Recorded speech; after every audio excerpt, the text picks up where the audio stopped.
speed to the city streets.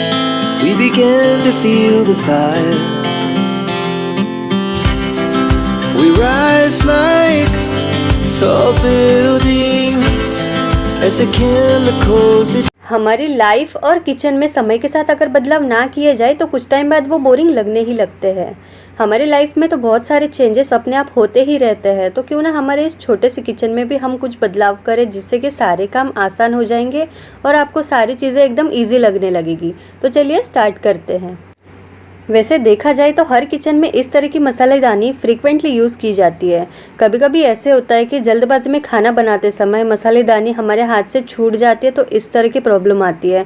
सारे मसाले mix हो जाते हैं तो समझ में नहीं आता कि दोनों को अलग अलग कैसे करें। तो कुछ इस तरह आप राई और हल्दी को छानकर अलग अलग कर सकते हैं और अपनी जगह पर स्टोर करके रख सकते हैं। कभी भी मसालेदानी अगर यूज़ करनी है तो उसके नीचे पेपर हमेशा बिछा कर रख देना चाहिए। जब भी मसाले अगर कुछ गिरते हैं तो डब्बा मैसी नहीं होगा, और जितने भी कंटेनर ऐसे खाली हो जाते हैं तो उसे उसी टाइम अगर फिल करके रखेंगे तो खाना बनाते वक्त आपको यहाँ वहाँ भागने की ज़रूरत नहीं पड़ेगी, ना ही आपको कोई प्रॉब्लम आएगी।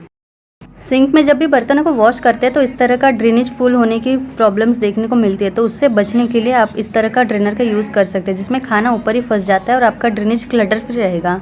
और मेक श्योर करिए जब भी आप बर्तनों को वॉश करते हैं तो उसके बाद तुरंत उसको रैक पर अगर ऑर्गेनाइज करके रख देंगे तो आपका काउंटर टॉप मैसी नहीं लगेगा और सारे बर्तन एज इट इज़ सारे ऑर्गेनाइज रहेंगे।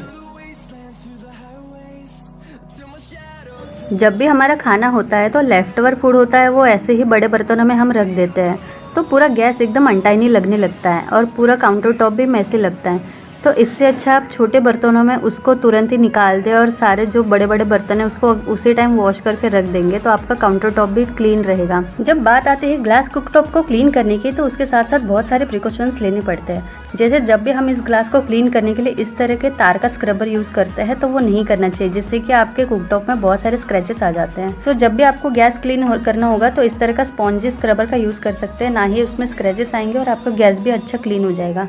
और मेक श्योर करिए जब भी आपको खाना बनाने के बाद गैस क्लीन करना है तो थोड़ी देर वेट कर ही गैस क्लीन करें, जिससे कि आपके ग्लास को भी कोई प्रॉब्लम नहीं आएगी, क्योंकि गर्म होने के बाद वो टूटने के बहुत सारे चांसेस होते हैं। इसलिए ठंडा पानी कभी भी उसमें यूज़ नहीं करना चाहिए।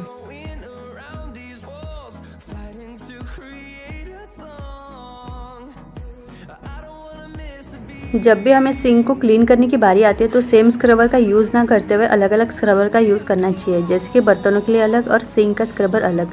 हम तार वाला स्क्रबर अगर सिंक के लिए यूज़ करते जितने भी दाग धब्बे होते हैं वो इजीली निकल आते हैं, तो आपको ज़्यादा मेहनत भी नहीं करनी पड़ती है। इससे आपके किचन में हमेशा हाइजीन मेंटेन रहेगा। और जब भी आप बर्तन या सिंक को वॉश करते हैं तो उस टाइम स्क्रबर को भी अच्छे से वॉश करके रख देना चाहिए, जिससे कि उसमें जो फूड पार्टिकल्स चिपके होते हैं वो सारे निकल आते हैं। इससे उसमें कोई स्मेल भी नहीं आएगी। जब बात आती है किचन की तो किचन में अलग अलग तरह के अप्लायंसेस भी होते हैं, उसको हम हमेशा यूज़ में लाते हैं पर उसको हम डीप क्लीन करना भूल जाते हैं। जब भी उसमें कुछ भी हम पका कर रख देते हैं तो वैसे ही हम उसे छोड़ भी देते हैं। हम हमेशा डीप क्लीन करने के बाद जब अगर उसमें देखते हैं सारा ऑयल वैसे ही फिर भी चिपका रहता है, वो निकालता नहीं है, एकदम ज़िद्दी स्टेन उसमें रह जाता है। तो उस स्टेन को निकालने के लिए आप घर में ही एक तरह का सोल्यूशन बना सकते हैं, जिससे स्प्रे करने के बाद वो आसानी से निकल जाते हैं। तो इसलिए मैंने थोड़ा सा पानी गर्म करने रख दिया है, जिसमें कि हम बेकिंग सोडा, विनेगर या फिर सिट्रिक एसिड ऑप्शनल है, आप यूज़ कर सकते हैं। इसका हम घर में ही एक सॉल्यूशन बनाएंगे, जिससे कि जितने भी दाग धब्बे होते हैं, ज़िद्दी स्टेन होते हैं, वो सारे निकल जाते हैं। अगर आपके पास विनेगर या सिट्रिक एसिड नहीं है तो आप इसकी जगह लेमन का भी यूज़ कर सकते हैं, वो भी उतना ही इफ़ेक्टिव होता है। जब बात आती है किचन क्लीनिंग की तो किचन क्लीनिंग के लिए हम अलग अलग तरह के कपड़ों का यूज़ करते हैं, जैसे कि हैंकी, टावल, जो भी आप जिस तरह के कपड़े यूज़ करते हैं वो एक टाइम के बाद बहुत गंदे हो जाते हैं, उसमें बहुत ही ज़िद्दी स्टेन रह जाते हैं जो कि कितने ही वॉश के बाद नहीं निकलते हैं। तो उसको क्लीन करने के लिए किचन में भी एक सोल्यूशन हम बना सकते हैं। तो इसके लिए मैंने यहाँ लिया है थोड़े से गर्म पानी में 1 चम्मच बेकिंग सोडा, 1 चम्मच सिट्रिक एसिड। अगर सिट्रिक एसिड नहीं है तो इसकी जगह आप लेमन का यूज़ कर सकते हैं, और 1 चम्मच जो है विनेगर का, और जो विम लिक्विड होता है या फिर इसकी जगह आप कोई डिटर्जेंट यूज़ कर सकते हैं। यहाँ पर मैंने विम लिक्विड ही यूज़ किया है, 1 चम्मच विम लिक्विड इसमें डाल देना है। और जितने भी आपके पास गंदे कपड़े हैं किचन में यूज़ आने वाले, आप देख सकते हैं कितने ज़िद्दी स्टेन है, वो कितने ही वॉश के बाद नहीं निकल पाते हैं। तो इन सारे गंदे कपड़ों को हम आधे घंटे तक इसमें ही भिगा कर रखेंगे, जिसमें कि इसकी सारी गंदगी अपने आप निकल आएगी और आपको कोई मेहनत करने की ज़रूरत भी नहीं पड़ेगी।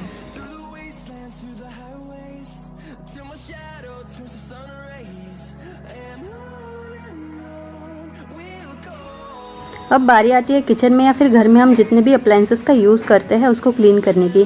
तो उसके लिए भी मैंने एक सॉल्यूशन किचन में ही रेडी किया है, जिसमें कि थोड़ा सा गर्म पानी, 1 चम्मच बेकिंग सोडा, 1 चम्मच यहाँ पे लिया है मैंने सिट्रिक एसिड या फिर विनेगर का आप ले सकते हैं, इसकी जगह लेमन का भी यूज़ कर सकते हैं। फिर उसके बाद हम विम लिक्विड इसमें डालेंगे और इसको ठंडा होने के बाद एक बोतल में फिल कर देंगे, जिससे कि आप इजीली इसको कहीं भी यूज़ कर सकते हैं। इसको हम रैक साफ़ करने के लिए, किचन साफ़ करने के लिए, कुकटॉप साफ़ करने के लिए, हर एक अप्लायंसेस के लिए आप इसको यूज़ कर सकते हैं। जितने भी दाग धब्बे होते हैं इजीली निकल आते हैं।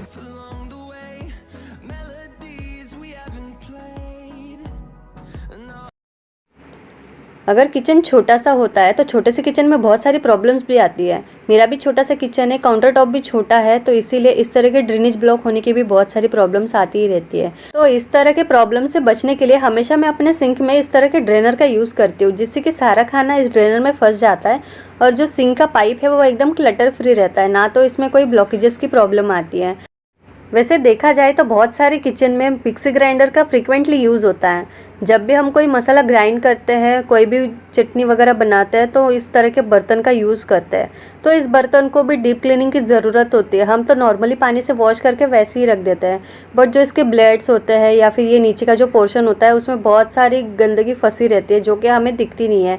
तो इस तरह के ब्रश का यूज़ करके आप सारे अंदर की जो गंदगी है वो निकाल सकते हैं।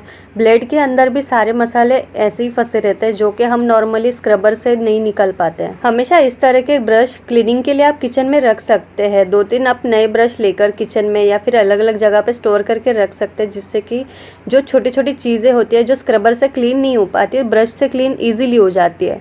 तो मैं भी अपने किचन में हमेशा ब्रश का यूज़ करती हूँ, जो कि छोटी छोटी चीज़ें क्लीन करने में काम आती है। आप देख सकते हैं ब्लेड में फंसी हुई गंदगी सारे ब्रश से निकल गई है, जो कि स्क्रबर से नहीं निकल पाती है। जो नीचे का पोर्शन भी होता है वो भी इस ब्रश से इजीली क्लीन हो जाता है, जो कि स्क्रबर वहां तक नहीं जा पाता है। तो हम नॉर्मली ऐसे हमेशा धोकर उसके रख देते हैं। डेटॉल के फायदे तो आप सब लोग जानते ही होंगे। डेटॉल के बहुत सारे बेनिफिट्स होते हैं, चाहे क्लीनिंग पर्पज से हो या फिर कोई जख्म पे लगाने के लिए हो। मैं अपने किचन में हमेशा डेटॉल का यूज़ करती हूँ। कैसे, वो भी मैं आपको बताती हूँ। जब भी हम सिंक में बर्तनों को वॉश करते हैं, तो वॉश करने के बाद जो भी फूड पार्टिकल्स होते हैं वो सिंक में ऐसे ही फंस जाते हैं। जो ड्रेनेज का पाइप होता है उसमें भी बहुत सारा खाना ऐसे ही फंस जाता है। ऊपर से तो दिखने में क्लीन लगता है, बट अंदर से सारे कॉकरोचेस वगैरह आने का डर भी रहता है। तो हमेशा रात को सोने से पहले अगर थोड़े से पानी में 1 ढक्कन डेटॉल को मिक्स करके सिंक में पूरे जगह पर आप स्प्रे करके रखिए, जिससे कि ना तो कोई जर्म्स आएंगे ना ही कोई कॉकरोचेस आएंगे। जब भी किचन में मिक्सी ग्राइंडर का यूज़ होता है तो उसको हम ऐसे ही पानी भर के सिंक में रख देते हैं थोड़ा भीगने के लिए, बट उसके बहुत सारे नुकसान होते हैं, क्योंकि मिक्सी जार होता है उसमें बहुत सारे फूड पार्टिकल ऐसे ही फंस जाते हैं, जो कि ऊपर से दिखने में क्लीन लगता है। अगर जब भी मिक्सी ग्राइंडर का यूज़ करते हैं उसे उसी टाइम पे वॉश करके रख देना चाहिए। अगर वो चीज़ नहीं करते हैं तो उसमें बहुत सारे फूड पार्टिकल ऐसे ही फंसते हैं, तो स्मेल आने लगती है और ब्लेड अपनी शार्पनेस भी खो देता है, जिससे कि आपको डबल खर्चा करना पड़ता है। वैसे देखा जाए तो हर इंडियन किचन में दिन में 3 बार खाना बनता है। जब भी खाना बनता है हम जो लेफ्ट ओवर फूड होता है ऐसे ही गैस पर रख देते हैं बड़े बर्तनों में। उससे पूरा किचन एकदम भरा भरा सा लगता है और पूरा मैसी लगने लगता है। तो मेक श्योर करती हूँ जब भी ऐसे खाना बनता है बड़े बर्तनों में रखा जाता है तो उसको छोटे बर्तनों में निकाल के गैस को एकदम क्लीन रखो, जिससे कि पूरा किचन क्लीन एंड ऑर्गेनाइज रहेगा और नेक्स्ट फूड प्रिपरेशन के लिए काउंटर टॉप पे स्पेस भी क्रिएट हो जाएगा। जैसे किचन में यूज़ आने वाले सारी चीज़ों की हम डीप क्लीनिंग करते हैं, वैसे ही मिक्सी ग्राइंडर को भी डीप क्लीनिंग की ज़रूरत होती है, क्योंकि किचन में इसका भी बहुत सारा यूज़ होता है और इसमें हम अगर डीप क्लीनिंग नहीं करते हैं तो बहुत सारे फूड पार्टिकल है वो ऐसे इसमें चिपक जाते हैं, वो निकलते नहीं हैं। तो अगर ऊपर ऊपर आप अगर स्क्रब से साफ़ करते हैं तो वो तो ऊपर साफ़ हो जाएगा, बट अंदर जो गंदगी फंसी रहती है, फूड पार्टिकल्स होते हैं, वो स्क्रबर से नहीं निकल पाते हैं। तो ब्रश की हेल्प से भी आप इसके अंदर से सारी जो ब्लेड्स पे लगी हुई फूड पार्टिकल्स ईजिली निकाल पाएंगे। जो छोटे छोटे ऐसे दरार होते हैं उसमें भी स्क्रबर नहीं पहुंच पाता है, तो ब्रश से भी आप इसको ईजिली क्लीन कर पाएंगे। तो इसको रोज़ ना क्लीन करते हुए अगर हफ्ते में 1 बार भी इस तरह से क्लीन करेंगे तो इसकी शेल्फ लाइन भी है बढ़ जाती है। और अगर किचन में कॉकरोचेस की प्रॉब्लम होती है तो इस तरह मिक्सी ग्राइंडर के नीचे जो जाली होती है उसमें भी बहुत सारे कॉकरोचेस अंदर जाके बैठ जाते हैं, तो वो बाहर नहीं निकलते हैं। तो फूड पार्टिकल्स अगर इसमें चिपक जाते हैं तो बहुत सारी कॉकरोचेस की भी प्रॉब्लम आती है। तो टाइम टाइम पे अगर आप इसे क्लीन करते रहेंगे तो ये सारी प्रॉब्लम से भी छुटकारा मिलेगा। जब बात आती है किचन में क्लीनिंग और हाइजीन की, तो वेजिटेबल को भी पीछे क्यों छोड़ना। जब भी हम मार्केट से कोई सब्जी खरीद के लाते हैं तो उसको वैसे ही लाकर फ्रिज में स्टोर करके रख देते हैं। अगर हम किचन में सारी चीज़ों में क्लीनिंग का इतना ध्यान देते हैं तो इसको भी क्लीनिंग की बहुत ज़रूरत होती है, क्योंकि हमें नहीं पता कि बाहर से हम जो वेजिटेबल खरीद के ले आ रहे हैं वो साफ़ है कि नहीं। बहुत सारे लोगों के उसमें हाथ लगते हैं, कैसे पॉलीथीन में उसको भरा जाता है, कुछ पता नहीं होता है। तो जब भी हम बाहर से कोई सब्जी कोई फ्रूट्स खरीद के लाते हैं तो घर में लाकर उस पर एक बार वॉश करके फिर फ्रिज में स्टोर कर देना चाहिए, जिससे कि क्लीनिंग भी मेंटेन रहेगी, सारे जो आपके ऑर्गेनाइजर है वो भी गंदे नहीं होंगे, एकदम साफ रहेंगे। मोस्टली जो जर्म्स होते हैं वो ठंडी जगह पे ज़्यादा पनपते हैं, तो हम कभी कभी लेफ्ट ओवर फूड फ्रिज में ऐसे ही स्टोर करके रख देते हैं। तो अगर सब्जियां बिना धोए फ्रिज में स्टोर करके रखेंगे तो जो जर्म्स की प्रॉब्लम होती है वो भी आपको फेस करनी पड़ेगी, जो कि पेट दर्द वगैरह वो सारे इश्यूज हो जाते हैं। और वैसे ही वेजिटेबल के साथ साथ आलू को भी धोना ज़रूरी होता है, क्योंकि इसमें भी बहुत सारी मिट्टी फंसी होती है। इसे अगर ऐसे ही आप ऑर्गेनाइजर में रख देते हैं तो सारी मिट्टी सारी नीचे ही गिर जाती है, तो आपके ऑर्गेनाइजर भी ख़राब हो जाते हैं। इसे थोड़ी देर पानी में भिगा कर अगर रखेंगे तो सारी मिट्टी ईजिली निकल आएगी, तो सारे ऑर्गेनाइजर भी क्लीन रहेंगे और आपका हाइजीन भी मेंटेन रहेगा। अगर आपको मेरा ये वीडियो यूज़फुल लगा हो तो आपके किचन में ज़रूर अप्लाई कीजिएगा, और जाने से पहले मेरे इस वीडियो को एक लाइक और सब्सक्राइब ज़रूर कीजिएगा। Thank you.